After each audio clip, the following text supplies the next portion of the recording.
I'm Mandara Singh. I am the head of product and partnerships at Collective Medical. The reality is our healthcare system has not been patient-centric for that long. And now that we've moved to a patient-centric world, a lot of solutions are positioning that as direct-to-consumer.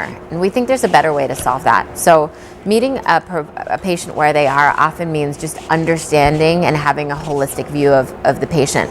And that's the journey we've gone on as a healthcare system. Claims take too long, and at that point you have lost a lot of context, you've lost the ability to intervene, you've lost the ability to redirect that patient on a better path. So meeting a patient where they are from our perspective means understanding that whole patient. You hear a lot about social determinants today, and I think that has a lot to do with it. It's the other side of a patient's care that historically hasn't fit in clinically, so we haven't talked about it.